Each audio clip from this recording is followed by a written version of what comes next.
એક મહિનો થયો ત્યાં લગી ભાજપ વાળાને કોઈને એવું નહોતું થયું કે આપણે પીડિત પરિવાર પાસે જાય. અહીંયા ઉપવાસ ઉપર બેઠા જગદીશભાઈ પાલભાઈ, તે પછી આ બધાને એમ થયું કે આપણે પીડિત પરિવારને કંઈક મળી.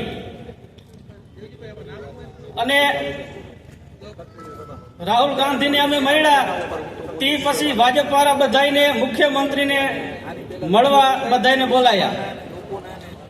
બોલાવવામાં અમે એને 12 માંગ કરી. 12 માંથી એક પણ માંગ એને સ્વીકારી નહીં.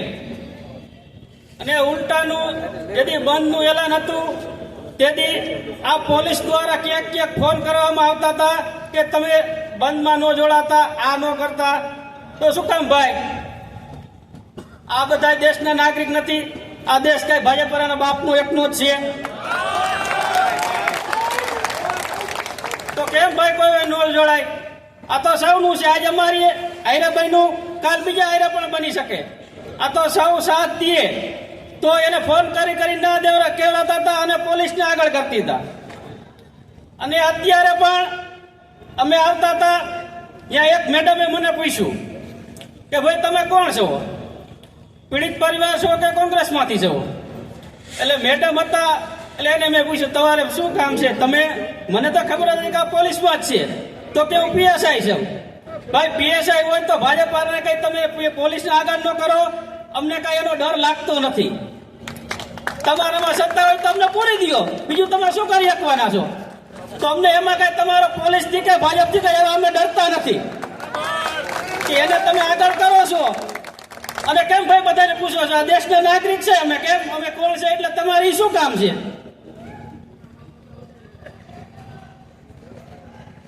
અને હસભાઈ સંઘવીને તેથી મેં કીધું ભાઈ અહીંયા દારૂનો જથ્થો મળ્યો, એમાં તમે કઈ કાર્યવાહી કરી નથી. તો ગુજરાતમાં દારૂબંધી છે, તો આ દારૂ આવે છે ક્યાંથી? તમને નથી ખબર? તો એનો પ્રશ્ન એ અમને પાછો વારી જવાબ ન દે કે આ છે તે છે. મેં કીધું અમે ધ્રોલથી માંડી અને ગાંધીનગર પહોંચીને ત્યાં લગી અમને 4 થી 5 જગ્યાએ તો રોકે છે કે ભાઈ તમારી પાસે લાયસન્સ છે, પીયુસી છે, વીમો છે તો જવા દેશે, નહીં ન હોય તો અમારે 200-500 રૂપિયા દેવા પડે છે. તો એ બધી સરકારને ખબર છે કે આની પાસે લાયસન્સ નહીં નથી. તો અહીંયા તો એમને હાલતું હતું આ બધું રૂપિયા ખાય. તો એ સરકારને ખબર નહોતી?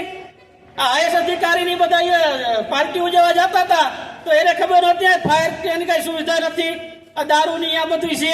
પણ શું છે કે એને આપતા પગતા હતા, રૂપિયાથી આ બધું હાલતું હતું એટલે એને મજા આવતી હતી. અને ભાજપ વાળાને તો પૈસા દો એટલે બાકી તમે બધા મરી જાવ તો કોઈ પડી નથી. રૂપિયા સિવાય કોઈ પણ દેખાતું નથી. ખડે પગે રૂપિયા તો ઉભા રહીએ, બાકી ક્યાંય કઈ ઉભા રહીએ નહીં. એ કહે છે કે અમે તમને ન્યાય દેવડાવશું. ભાઈ તમે કઈ જગ્યાએ ન્યાય દેવડાવ્યો? પકડા કે ને તમે? આ એક સાગઠિયાને પકડો, બાકી તો બધા એના જે નામ આપ્યું એને કોઈને પકડા નથી તમે. તો સાચા જે ગુનેગાર છે એને પકડો. જે મત લેવા આવે છે તે એને ધારાસભ્ય કહે છે કે આ વિસ્તારની જવાબદારી મારી છે. તો આજે આ વિસ્તારની જવાબદારી ધારાસભ્યની નથી આવતી? કેમ ભાઈ એની જવાબદારી નથી આવતી? એની જ આવે છે. પણ એને રૂપિયા પકતા હતા, નગરપાલિકાના પ્રમુખને રૂપિયા પકતા હતા, મેયર એના જવાબદાર. આ બધા રૂપિયા ખાઈને જ આ બધું કર્યું છે. પછી તો તમે બધાને દબાવો છો ને આ પોલીસ દ્વારા. એ તો તમારા જેથી છોકરા જાય તેથી તમને ખબર પડે.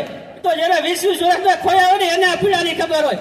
તમને તો રમીના પેટના શું ખબર હોય? રૂપિયા સિવાય કઈ દેખાતું નથી.